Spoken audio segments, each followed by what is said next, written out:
আজকের এই দুনিয়ার বোঝা নয়, কঠিন হাসরের মাঠে মুসিবতের দিনে যদি ওমরের গুনার বোঝা, অন্যায়ের বোঝা, পাপের বোঝা যদি তোমাকে নিতে বলা হয়, তুমি নিবে কিনা আমাকে কথা দাও। ওই বোঝা কেউ নেবে? কেউ নিবে? আসলাম চুপ হয়ে গেলেন।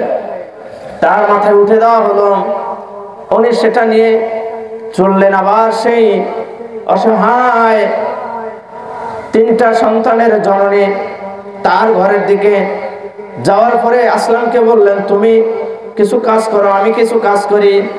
এক পর্যায়ে চুলার মধ্যে আগুন জ্বলে না, সেই চুলার মধ্যে লাকড়ি লতা পাতা দিয়ে হযরত ওমর রাদিয়াল্লাহু তাআলা ফু দিয়ে দিয়ে আগুন জ্বালাচ্ছিলেন। ঘটনার ভিতরে এভাবে আসছে, হযরত ওমর রাদিয়াল্লাহু তাআলা আনহুর দাড়ি ছিল মুখ ভরা, আমার তো নাই। হযরত ওমর রাদিয়াল্লাহু তাআলা আনহুর দাড়ি ছিল মুখ ভরা। ওই মহিলা বলেন যে আমি দেখতে পেলাম ওই ধোঁয়াগুলো মাঝে মাঝে আগুন জ্বলে, মাঝে মাঝে নেবে, এমন অবস্থায় ধোঁয়া বেশি হয় কিনা কথা বলেন।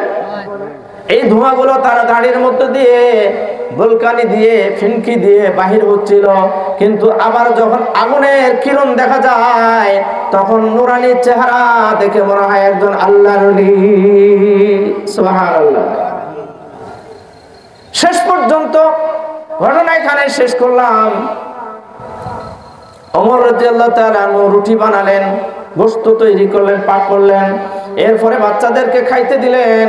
বাচ্চারা খাওয়া শুরু করলেন, তাদের ভিতরে আনন্দ কিচিরমিচির আওয়াজ শুরু হয়ে গেল। হযরত ওমর রাদিয়াল্লাহু তাআলা আনহু যাইতে যাইতে আবার থেমে গেলেন। আসলাম রাদিয়াল্লাহু তাআলা বলছেন, হে আমিরুল মুমিনিন, যাইতে যাইতে থেমে গেলেন কেন? আপনার ইমামতিতে মসজিদে নববীতে নামাজ হবে, আর দেরি করা যাবে না, সময় খুব সংকীর্ণ, খুব কাছাকাছি সময় চলে যাইতে হবে। এবার ওমর রাদিয়াল্লাহু তাআলা জবাব দেন, হে আসলাম, তুমি অপেক্ষা করো, একটু দেরি করো। আমি যে সীমানা থেকে এই বাচ্চাদের আর্তনাদ শুনেছিলাম, ওই জায়গা থেকে আমি বাচ্চাদের আনন্দের কিচিরমিচির আওয়াজ জানতে চাই, দেখতে চাই। সুবহানাল্লাহ। হযরত ওমর রাদিয়াল্লাহু তাআলা ওখানে দাঁড়ালেন, শুনলেন বাচ্চারা বলছে, মা, এমন একটি মানুষ যদি খলিফা ওমর হতো আমাদের ভাগ্য পরিবর্তন হয়ে যেত। কিন্তু আসলে তো সেই মানুষটা। পরের দিন মহিলাও বলছে, বাবা, আপনার মতো মানুষ যদি এই দেশে বাচ্চা হতো, সরকার হতো, কতই না ভালো হতো। তাই মা দোয়া করেন, আমার জন্য দোয়া করবেন। চলে গেলেন মসজিদে নববীতে নামাজ আদায় করে সমস্ত সাহাবীদের মধ্যে ঘোষণা করলেন, হে সাহাবায়ে কেরাম, তোমরা সবাই বসে যাও, আমিরুল মুমিনিনের ঘোষণা, এলান, কেউ তো আর বাইরে হতে পারবে না। সবাই থমকে গেল। বলছে, আমিরুল মুমিনিন কেন? বললেন, আজকে সবচাইতে একটা জঘন্য ব্যক্তি, সবচাইতে একটা দোষী ব্যক্তি, সবচাইতে একটা অপরাধী ব্যক্তির বিচার করা হবে। সাহাবীরা খুব প্রেসারে পড়ে গেলেন, না জানি এই লোকটা দুর্ভাগ্য হতভাগ্য কে হতে পারে যার বিচার মসজিদে নববীতে আমিরুল মুমিনিন নিজেই ঘোষণা করলেন, সবাই থামো, বসো।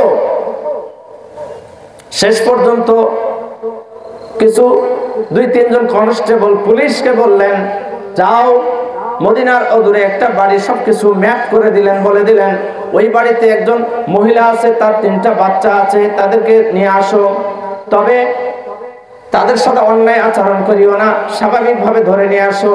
আর আজকের সিস্টেমে খবর পাইলেই হলো, আসামির হেনস্থার অভাব নাই, ঠিক কিনা? এরপরে সেখানে পুলিশ চলে গেলেন। পুলিশকে দেখে মহিলা অন্তরাত্মা কেঁপে উঠলো, চোখ দিয়ে দরদর করে পানি চলে আসলো। আহারে, এই তো কয়েকদিন না খেয়েছিলাম, অনেক ভালোই ছিলাম, কেন বা কে বা কিছু সাহায্য করলেন, এই কথাটা হযরত ওমরের কাছে চলে গেছে।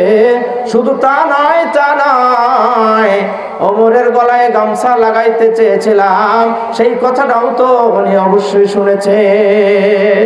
আজকে আমার শেষ, আর উপায় নাই। বাচ্চা, 3টা বাচ্চা, দুটিকে কোলে রাখে, একটাকে হেঁটে হেঁটে নিয়ে যায়, অথবা একটিকে কোলে রাখে, দুইটা বাচ্চাকে হেঁটে হেঁটে নিয়ে যায়। আর বলে, বাবা আজকেই তোমাদের ভালোবাসা আমার সাথে শেষ, আজকেই তোমাদের সাক্ষাৎ আমার সাথে শেষ, আজকেই তোমাদের মুখের মা বলা আমার সাথে শেষ, আজকেই আমি তোমাদেরকে বাবা শোনা বলা, তোমাদের চেহারার মধ্যে চুমো দেওয়া আজকেই শেষ। যেই দরবারে যাওয়া হইতেছে ওই দরবার থেকে আর কেউই ফিরে আসতে পারবো না। এদিকে হযরত ওমর রাদিয়াল্লাহু তাআলা আনহু কয়েকজন সাহাবীকে বললেন, সাহাবায়ে কেরাম যাও মদিনার দূরে আদুরে যে খেজুর গাছের মধ্যে বড় বড় ডাল পাওয়া যাবে সেইগুলো নিয়ে আসো। ওই সময় ওগুলো ছিল বেত্রাঘাত পিটানোর জন্য। বড় বড় ডালপালাগুলো পরিষ্কার করে নিয়ে আসো। মসজিদে নববীতে অর্ডার হইতে দেরি, আসতে দেরি হয় নাই। এবার মহিলা ঠকঠক করে, শীতের মধ্যে মানুষ শরীরে কাপড় না থাকলে যেমন ঠকঠক করে কাঁপে, ওই মা মহিলার শরীরের মধ্যে কম্পন সৃষ্টি হয়ে গেছে। আস্তে আস্তে মসজিদে নববীর গেটের সামনে দাঁড়ায় গেছে। দাঁড়িয়ে দেখি ওই তো মেম্বারের মধ্যে যে মানুষটা দেখা যায় ওই মানুষটাই তো হযরত ওমর দেখা যায়। সুবহানাল্লাহ, আওয়াজ দিয়ে বলি সুবহানাল্লাহ। এবার মহিলা যদিও 60% ভয় পেয়েছিল, এখন তার 100 ভয় শুরু হয়ে গেল। আর বাঁচা নাই, আর বাঁচা নাই নিশ্চিত। এটাই তো সেই ওমর যার সাথে এত বড় বেয়াদবি করেছি। ঘটনায় লম্বা না করি শেষ পর্যন্ত বেদগুলো নিয়ে আসার পরে এবার ওমর রাদিয়াল্লাহু তাআলা তার মাথা থেকে পাগড়ি খুলে খুলে খুলে খুলে নিচে নামাচ্ছেন। আর এক মাথা তার ওই গলার মধ্যে পেঁচায়া আর এক মাথা দিয়ে বলতেছে, হে মা তুমি না বলেছিলা হাসরের দিনে, বিচারের দিনে, ইয়াউমুল হিসাব, হিসাবের দিনে আমি ওমরের গলায় তুমি গামছা লাগিয়ে ঘুরাইতে চেয়েছিলা। ওগো মা, হাসরের মাঠে লক্ষ লক্ষ মানুষের মধ্যে আমি ওমরকে তুমি অপমান করো না। তোমার কাছে অনুরোধ, তুমি এই যে গলার মধ্যে গামছা লাগিয়েছে এই কিনারটা তুমি ধরো, এই সাইডটা তুমি ধরো, ধরে ধরে মক্কা মদিনার গলিতে গলিতে আমি ওমরকে ছেঁচড়ায়া ছেঁচড়ায়া বিচার করে দাও। আল্লাহু আকবার, আওয়াজ দিয়ে বলি আল্লাহু আকবার। হযরত ওমর রাদিয়াল্লাহু তাআলা আনহুর ছিল বিচার ব্যবস্থা। এরপরে ওমর রাদিয়াল্লাহু তাআলা বললেন, তোমার কাজ তুমি করো। এবার মহিলা বলছে, আরে এমন যদি ওমর থাকে, এই ওমর বর্তমান উম্মতের জন্য রহমত। সুবহানাল্লাহ। আমি কথা ওইদিকে যাব না, যে কথা বলতেছিলাম মৃত্যুর আগে আমাদেরকে মৃত্যুবরণ করতে হবে, হাদিসটা পড়েছিলাম সূরা জুমার 8 নম্বর আয়াত পড়েছি। এই আয়াতের ভিতরে আল্লাহ তাআলা ঘোষণা করেন, قل إن الموت الذي تفرون منه فإنه ملاقيكم ثم تردون إلى عالم الغيب والشهادة فينبئكم بما كنتم تعملون। আল্লাহর পয়গম্বর সাল্লাল্লাহু আলাইহি সাল্লামকে ইশারা করে আল্লাহ তাআলা বলেন, কুল, হে নবী আপনি বলে দেন, ইন্নাল মাউতাল্লাযী, মৃত্যু এমন একটা জিনিস, তাফিরুনা মিনহু, এই মৃত্যু থেকে মানুষ তোমরা পালানোর চেষ্টা করে থাকো, কিন্তু এই মৃত্যু থেকে পালানোর চেষ্টা করে কোনো লাভ নাই। এটা কোরআনের কথা না বাস্তব?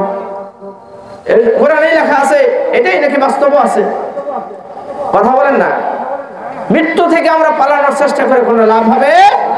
এটা আল্লাহ ঘোষণা করলেন। এই কথাটা কি বাস্তব না অবাস্তব? কবি বলেন, মরণ থেকে যতই পালাও, মরণ থেকে যতই পালাও, মরণ তোমায় লইবে ঘিরি, যদিও তুমি পালাও সে তাই আকাশ পানে লাগিয়েছে, যদিও তুমি পালাও সে তাই আকাশ পানে লাগিয়েছে। আমরা যদি দুনিয়ায় সব জায়গা বন্ধ করে দেওয়ার চেষ্টা করি, আকাশের দিকে যদি চলার চেষ্টা করি, পলায়ন করার চেষ্টা করি, সেখানেও আজরাইল আমাদেরকে ধরবে কি ধরবে না? আওয়াজে বলেন, ধরবে কি ধরবে না? আজরাইল আলাইহিস সালাতু ওয়াস সালাম আমাদেরকে অবশ্যই ধরবেন। কারণ একটাই, যে বাক্সর ভিতরে দামি কিছু থাকে ওই বাক্সর চাবি মালিকেই কাছে রাখে। কথা বলেন।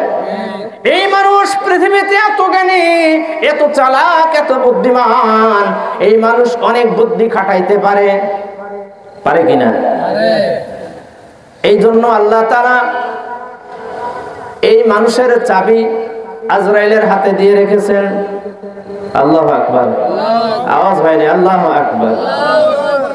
কবি বলেন, তোমার চাইতে বড় চালাক তোমার আল্লাহ শাহ, তোমার চাইতে বড় চালাক তোমার আল্লাহ শাহ, তোমার চাবি জমের হাতে রাখিয়েছেন তাই, তোমার চাবি জমের হাতে রাখিয়েছেন তাই। আমার চাবি কার হাতে? আজরাইলের হাতে। আজরাইল কোনোদিন দোষ নেবে না, তার কোনো দোষ হবে না। ওসিলা মধ্য দিয়ে আমার আপনার বিদায় নিতে হবে। তবে যে আলোচনা আজকে আমার কবরস্থানের আলোচনা, আমি মূল আলোচনার দিকে চলে যাই। ইনশাআল্লাহ পুরোটা আলোচনা এইদিকেই হবে, তার মধ্যে আমি বিশেষ আলোচনার দিকে যাচ্ছি। মরণ তো আমাদের সবাইকে মরতে হবে। যেই দিন থেকে আমরা হায়াত পেয়েছিলাম ওই দিন থেকে আমাদের মৃত্যুর দিন শুরু হয়ে গেছে। কথা বলেন ঠিক কিনা? আওয়াজে বলেন ঠিক কিনা? আমাদের জন্মের পর আমাদের কানে, ডান কানে আজান, বাম কানে আকামত দেওয়া হয়েছে। এখন বলেন তো, মসজিদে আজান হয়ে গেলে নামাজের কয়েক ঘন্টা দেরি থাকে? আজান হয়ে গেলে নামাজের কয়েক ঘন্টা দেরি হয়? খুব জোরে 20 মিনিট, কোন নামাজে 15 মিনিট, কোন নামাজে 5 মিনিট, আবার কখনো কখনো 2 মিনিটের মধ্যে আজান শেষ, 2 মিনিটের মধ্যে নামাজ শুরু হয়। ইমাম সাহেব হুজুর আছে জানেন, ঠিক কিনা? আজান হয়ে গেছে, এরপরে সর্বোচ্চ 20 মিনিট অথবা 15 মিনিট অথবা 5 মিনিটের মধ্যেই নামাজ শুরু হয়ে যায়। এটা হলো দুনিয়ার আজান আর নামাজ। কিন্তু এমন একটা নামাজ আছে যে নামাজের আজান নাই। আছে? আমি মনে করি সব নামাজের আজান আছে। সুবহানাল্লাহ বলেন। শুনতে চান? আমি কিন্তু অর্ধেক বলেই ফেলেছি। সব নামাজের কি আছে? আজান। মক্কা মদিনায় তাহাজ্জুদের আজান আছে না নাই? যারা হাজী সাহেব জানেন। এখন জানাজা নামাজের আজানও আছে। ইখতিলাফের মধ্যে যাব না, পেরেশান হওয়া যাবে না। সহজে দেখেন, খুব সহজ। ওই যে মাত্র বললাম না, জন্মের পরেই ডান কানে আজান, বাম কানে আকামত হয়ে গেছে, শুধু বাকি আছে নামাজ। আওয়াজ দিয়ে বলেন, কি আছে বাকি? আছে কি? নামাজ। এই নামাজ তো আমার আপনার যে কোনো সময় শুরু হয়ে যাবে। মসজিদে এলান হবে একটি শোক সংবাদ, অমুকের ছেলে অমুক রাত এতটা টাইমে দুনিয়া থেকে বিদায় নিয়ে চলে গেছে। এলান হবে কিনা? এলান হওয়ার আগ পর্যন্ত সবাই আমাকে বলবে আব্দুর রহিম, আব্দুল করিম, আব্দুল জব্বার। কিন্তু মরণ এমন এক কঠিন জিনিস বাবা, মরণটা হয়ে গেলে আমার পরিচিত নাম, সবার ভালোবাসার নাম, বড় ভাই বড় বোনের, আব্বা মার, দাদা দাদির রেখে দেওয়া, যত্নে রেখে দেওয়া নাম, এই নামটা সবাই চিরতরে ভুলে যায় না? কেউ আর নাম ধরে ডাকে না। সবাই বলে অমুকের লাশ, আব্দুর রহিমের লাশ, আব্দুল করিমের লাশ, আব্দুল জব্বার, আব্দুল সত্তারের লাশ। কথা বলেন ঠিক কিনা? ভুল বললাম কিনা? এই রেখে দেওয়ার নাম, এত যত্নের নাম, মুহূর্তের মধ্যে সবাই বলে যায়। এই মরণটা আসার আগে আমাদের প্রস্তুতি নেওয়া দরকার আছে না নাই? এখান থেকে সবক শুরু হয়ে গেল। আমার রেখে দেওয়ার নাম সবাই ভুলে গেল। না জানি আমাকে বাড়ি থেকে সরানোর পরে কেউ মনে রাখবে কি? কথা বলেন, কেউ মনে রাখবে কি? বাড়ির পাশে বাবার কবর, কেউ রাখে না বাবার খবর। কথা বলেন ঠিক কিনা? বাড়ির পাশে বাবার খবর, কেউ রাখে না বাবার খবর। ওরে দেশ বিদেশে যায় নেওয়া যায়, দেশ বিদেশে যায় নেওয়া যায় আধুনিক খবর। ওই বাড়ির পাশে বাবার খবর, কেউ নেবে না বাবার খবর। আওয়াজ বলে আল্লাহু আকবার, আওয়াজ বলে আল্লাহু আকবার। বাড়ির পাশে অনেকের খোলার মধ্যে অথবা ধান কাটা কাজ করার বাড়ির যে কিনারা খোলা, ওই জায়গার মধ্যেও খুব আন্তরিকতার সাথে দাফন করা হয়। কিন্তু না না, এটা শুধু আবেগে কাজ করা যাবে না, বিবেক দিয়ে কাজ করতে হবে। আমরা মনে করি আমার আব্বা অনেক যত্নের ছিলেন, আমরা মনে করি আমার বড় ছেলে জানের জান প্রাণের প্রাণ, আমার বাবাকে বাড়ির মধ্যে রেখে দিলাম, আমার বাবাকে ওই যে বাড়ির কিনারে রেখে দিলাম, কাউকে আবার ওই যে বাড়ির পাশের সামনে দরজার সামনেই রেখে দিলাম, কবর দেওয়া হয়।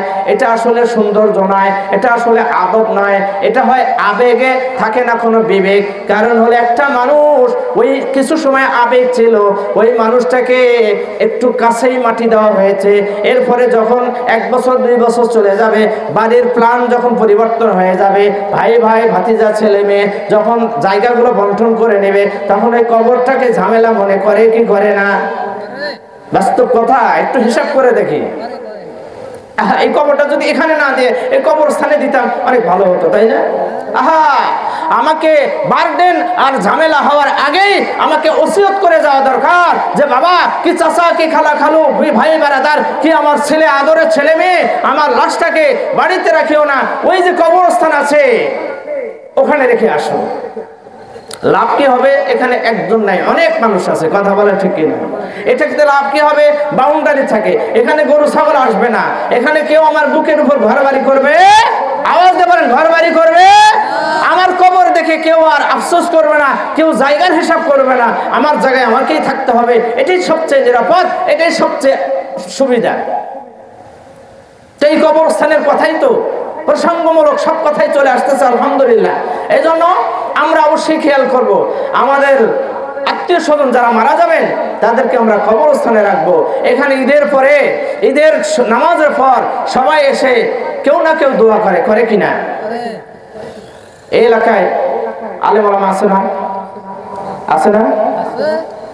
এই কবরস্থানে কোন আলেমের বাবা, কোন হাফেজের বাবা আসলে, আল্লাহর বান্দা, আমি আপনি দোয়া জানি না, কিন্তু এই আল্লাহর বান্দা যখন কবরস্থানে আসবে, দোয়া করার সময় নিঃস্বার্থভাবে সবার জন্য দোয়া করবো। সুবহানাল্লাহ। ওই দোয়াটার ভাগী আমারও শরীক হয়ে গেল। কথা বলেন ঠিক কিনা? এই জন্য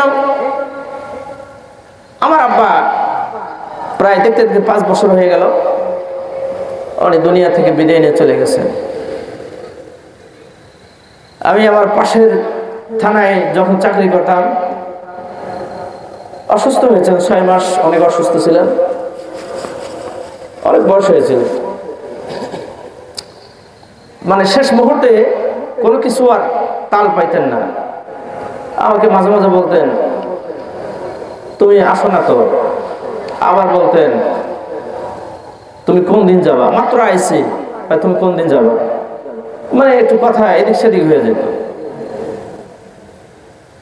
মনে হতো যে সময় নাই বেশি। আমার আব্বার হাতের চেরি মেরি বড় হয়ে গেছে, পায়ের চেরি, এটা আমি নিজের হাতে কেটে দিয়ে অনেক কথা 2-3 বার বলা লাগতো, তারপরে বুঝতে পারতো বা শিওর হতো যে হ্যাঁ আমাকে এই কথা বলা হচ্ছে। তা আমি চলে গেলাম, খবর পেলাম যে আব্বা দুনিয়া থেকে বিদায় নিয়ে চলে গেছে। আমি খাইতে বসছি, জোহরের নামাজ পড়ে খানা খেতে বসেছি। কিসের খানা খাওয়া, সব সরাই দিয়ে দৌড়ে চলে আসলাম। এসে দেখি আমার বাড়িতে লোকজন অনেক, সবাই কান্নাকাটি করতেছে। আমরা তো কিতাবাদি পড়েছি, বই পুস্তকে পড়েছি, হাদিসে পড়েছি, কান্না তার জন্য সম্পদ না, কান্না কিনা তার জন্য সম্পদ না, বড় সম্পদ। আমি সাথে সাথে এসে আমার আব্বাকে এক নজর দেখলাম, তারপর মনকে বোঝাইতে পারি না, সম্পর্ক রক্ত একই তো না। তারপরে চেষ্টার মধ্যেও চোখের পানি চলে আসে। আমি ব্যাগটা রেখে উযু করে কোরআন শরীফ নিয়ে বসলাম। অনেকেই বুঝতে পারে না, রে কান্না করা বাদে এটার থেকে তো ওটা বড় কাম, তাই না?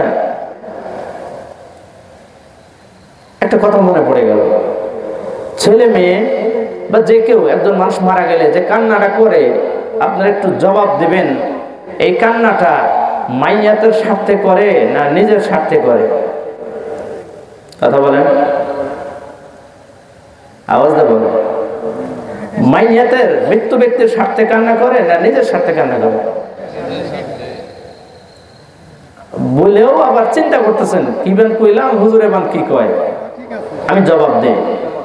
মেয়ে কান্না করে, প্রতি বছর আমার বাবা আমার বাড়িতে আম কাঁঠাল নিয়ে যাইতো, ঈদের সময় কাপড় নিয়ে যাইতো, আজ থেকে আমার বাবা আর কেউ আমার বাবার মতো খবর নেবে না, বলে কিনা? ছেলে বলে আমার বাবা ঝড় তুফান রোদ বৃষ্টি দেখতো না, আমার মুসিবতে আমার বিপদের সময় পাশে আসতো, আজ থেকে যদি আমার গায়ে কেউ আঘাত করে আমাকে সাহায্য করার মতো আর কেউ আসবে না। বিবি বলে আমার স্বামী যে পরিমাণ আমাকে ভালোবাসতো, কোনো কাজ নিজে করতো না, সব কাজ, কোনো কাজ আমাকে করতে দিত না, সব কাজ নিজেই করতো। আমার যত যা প্রয়োজন, দামি দামি শাড়ি, দামি দামি খাবার আমার স্বামী ব্যবস্থা করত। আজ থেকে আমার প্রাণের স্বামী দুনিয়া থেকে বিদায় নিয়ে চলে গেল, আর এত যত্ন করে কেউ খবর নেবে না। সবগুলো কান্নার অর্থ কি দাঁড়ায়? মৃত্যু ব্যক্তির স্বার্থে নিজের বর্ণনাটা দিচ্ছে। হ্যাঁ, মৃত্যু ব্যক্তির সময় স্বার্থ একটাই হবে, সব কিছু বাদ দিয়ে এক শ্রেণীর মানুষ কবর কাটতে যাবে, এক শ্রেণীর মানুষ তাকে গোসল করানোর জন্য প্রস্তুতি নেবে, আর এক শ্রেণীর মানুষ পরামর্শ করবে কোথায় দাফন করা যায়, আর এক শ্রেণীর মানুষ সাথে সাথে ওযু করে কোরআন তেলাওয়াত শুরু করে দিবে। এটা হচ্ছে মৃত্যু ব্যক্তির জন্য সবচাইতে পাওনা। এই জন্য আমরা যে কবরে যাব, কবরে যাওয়ার আগে আমাদের কি করা দরকার? এই কবর আমার আপনাকে প্রতিদিন ডাকে। বলা হয়েছে মতান্তরে 5 বার সর্বনিম্ন, বলা হয়েছে 50 বার, বলা হয়েছে 70 বার মতানক্য ভাবে। মতান্তরে একটা মানুষকে মৃত্যু এতবার ডাকাডাকি করে, আবার কবর কবর 3টা ভাষায় মানুষকে ডাকাডাকি করে। কয়টা ভাষা?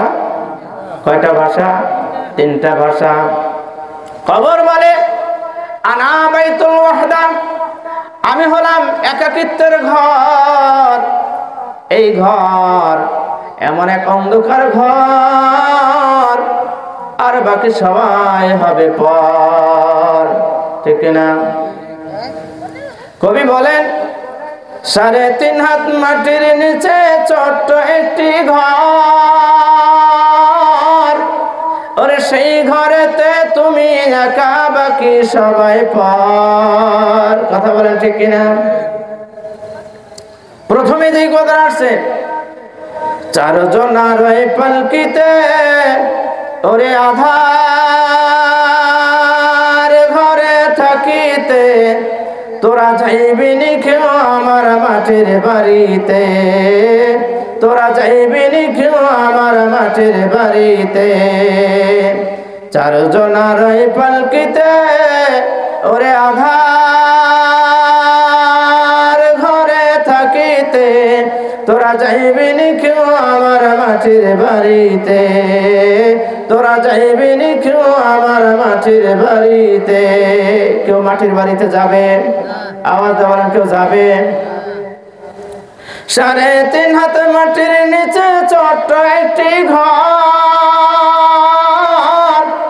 ওরে সেই ঘরেতে তুমি একা, বাকি সবাই পর।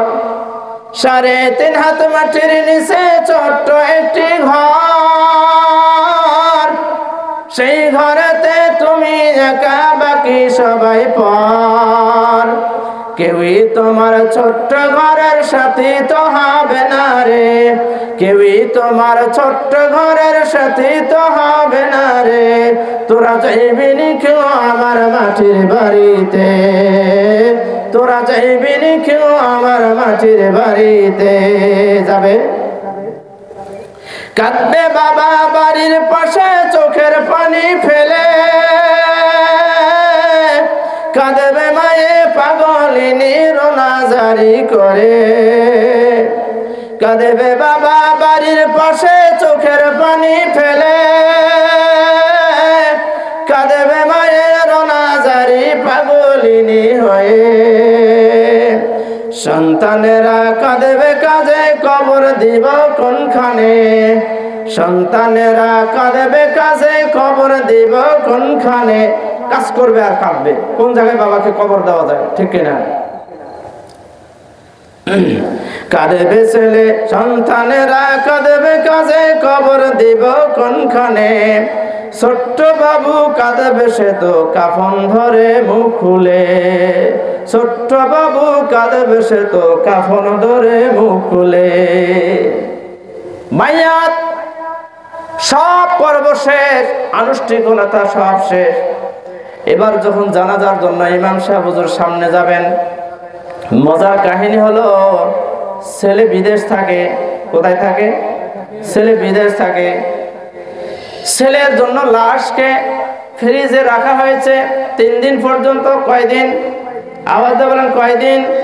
3 দিন পর্যন্ত ছেলের জন্য লাশ ফ্রিজ আপ গাড়িতে রাখা হয়েছে, অথবা বিভিন্ন মেডিসিন দিয়ে রাখা হয়েছে। ছেলে আসবে, তার বাবাকে দেখবে, তারপরে জানাজা হবে। ছেলে আসলো, বাবার বিচ্ছেদ বেদনায় মায়া কান্নায় সে কান্না করলো, কিছু কথা বললো যে আপনারা আমার বাবাকে মাফ করে দেন। এরপরে আর তার কোনো কথা বলার সুযোগ নাই, কোনো কথাও নাই। ইমাম সাহেবের পিঠে হালকা মৃদু ধাক্কা দিয়ে সামনে আগায়া দেয় আর বলে, ইমাম সাহেব আমার তো আর কিছুই বলার নাই, আমার আর কিছুই করার নাই, আপনার কাজ আপনি শেষ করে দেন। বলে কিনা? ইমাম সাহেব আলেম হাফেজ হয়েছেন, সামনে গিয়ে জানাজার নিয়ত বলে দিলেন, এরপরে তাকবীরের কথা বলে দিলেন। 5 কাজ জরুরি, জানাজা নামাজে 5 কাজ জরুরি, 3 কাজ সুন্নাত, 2 কাজ ফরজ। এরকম ভাবে যখন ইমাম সাহেব বলে দেওয়ার পর জানাজা নামাজ শুরু করলেন। জানাজা নামাজে এমন এক দোয়া পড়লেন, জামে মানে বিশাল অর্থবহুল দোয়া। কি দোয়া? আল্লাহুম্মা গফিরলি, আয় আল্লাহ আমাদেরকে আপনি মাফ করে দেন, লিহাইয়িনা যারা জীবিত আছেন, ও মাইয়িতিনা যারা মৃত্যুবরণ করেছেন, ওয়া শাহিদিনা যারা উপস্থিত আছেন, গায়বিনা যারা অনুপস্থিত আছেন, সবাইকে আপনি মাফ করে দেন, সগীরিনা যারা ছোট আছেন তাদেরকে মাফ করে দেন, কাবিরিনা যারা বড় আছে তাদেরকে মাফ করে দেন, ওয়াজাকারিনা যারা পুরুষ আছে তাদেরকে মাফ করে দেন, ওয়াউসানা যারা মহিলা আছে তাদেরকে মাফ করে দেন। এই সকল মাফ চাওয়ার মধ্যে আর কোন শ্রেণীর মানুষ বাকি আছে? কথা বলে, কেউ বাকি আছে? কেউ বাকি নাই। এমন এক জামে মানে দোয়া করে ইমাম সাহেব। শুধু তাই নয়, শেষ পর্যন্ত যখন সব মানুষে নিজের নিজে চিন্তা করে, ডাক্তারের কাছে গিয়ে বলবেন, ডাক্তার সাহেব আসসালামু আলাইকুম, কেমন আছেন? কয় খুব ভালো নাই। কেন? মানুষ একটু ঘন ঘন রোগী হবে, ওষুধ একটু বেশি নিবে, ব্যবসা চাকচমক হবে। কথা বলেন, আওয়াজে বলেন, ঠিক কিনা? এবার ছাতা কোম্পানির মালিক, তাকে বলবেন আসসালামু আলাইকুম, কেমন আছেন? না না না, খুব ভালো নাই, একটু মাঝে মাঝে বৃষ্টি হয় না, আমার ছাতাগুলো একেবারে চাঙ্গে উঠে গেছে, কেউ আর কেনে না। উনি কার স্বার্থ চায়? কার স্বার্থ চায়? নিজের স্বার্থ। ডাক্তার চায় নিজের স্বার্থ। উকিলের কাছে যাবেন, আসসালামু আলাইকুম উকিল ভাই, কেমন আছেন? কয় না না না, এলাকার সব লোক ফেরেশতা হয়ে গেছে, মারামারিও নাই, কেস মোকদ্দমা নাই, আমাকে উকিল হিসেবে কেউ টাকেও না, বলেও না, আমার পকেট জিরো। কথা বলেন, ঠিক কিনা? এবার যাবেন জুতা কোম্পানির ফ্যাক্টরি, তাকে বলবেন ভাই কেমন আছেন, না না না খুব ভালো নাই। কারণ হলো আমরা যে চামড়ার জুতা বানাই, একটু মাঝে মাঝে বৃষ্টি হবে, মাঝে মাঝে রোদ হবে, জুতাগুলো ভিজে ভিজে যাবে, তাহলে জুতা তাড়াতাড়ি শেষ হবে, ঘন ঘন আমাদের ফ্যাক্টরি থেকে মাল সাপ্লাই যাবে, আমাদের ব্যবসা হবে চমকদার, তাহলে আমরা থাকবো ভালো। কথা বলে ঠিক কিনা? টিন কোম্পানির মালিককে বলবেন ভাই কেমন আছেন, খুব ভালো নাই। কারণ একটু ঝড় বৃষ্টি হবে, মাঝে মাঝে চালগুলো মোয়া হয়ে যাবে, টানা হয়ে যাবে, চেনেন তো, সোন পাপড়ি আমাদের অঞ্চলে বলে। তাহলে টিন বেশি বেশি কিনবে, কিছু বৃষ্টি হবে, কিছু রোদ হবে, টিনে জং লাগবে। এটা হয় না, এক রেটে রোদ হচ্ছে, এতে করে টিনের লাস্টিং দীর্ঘ হয়। এজন্য আমার ব্যবসায় লালবাতি জ্বলে, হুজুর আমি ভালো নাই। সবকেই বলা শেষ, এবার যা বলবেন মাদ্রাসার হুজুর অথবা ইমাম সাহেব, আসসালামু আলাইকুম ইমাম সাহেব, হুজুর কেমন আছেন? সাথে সাথেই বলবে ওয়ালাইকুম আসসালাম ওয়া রাহমাতুল্লাহি ওয়া বারাকাতুহু, আলহামদুলিল্লাহি আলা কুল্লি হাল। সুবহানাল্লাহ, আওয়াজ দিয়ে বলি সুবহানাল্লাহ। যদিও 3 মাসের বেতন নাই, সবাই পায় 20-30 হাজার টাকা বেতন, ইমাম সাহেবের বেতন 5,000, তাও আবার 3,000 টাকা বাকি থাকে। এরপরে ইমাম সাহেব বলে আলহামদুলিল্লাহ, কিসের জোরে বলে? তাওয়াক্কালতু আলাল্লাহ, আল্লাহু আকবার, আল্লাহর উপরে ভরসা। কথায় কথা মনে পড়ে যায়, এক কূপ, জঙ্গলের মধ্যে এক কূপ, সেই কূপের মধ্যে হঠাৎ করে পানির তৃষ্ণা লেগেছে। বাইজিদ বোস্তামি রাহমাতুল্লাহ আলাইহি যাইতেছেন, যাওয়ার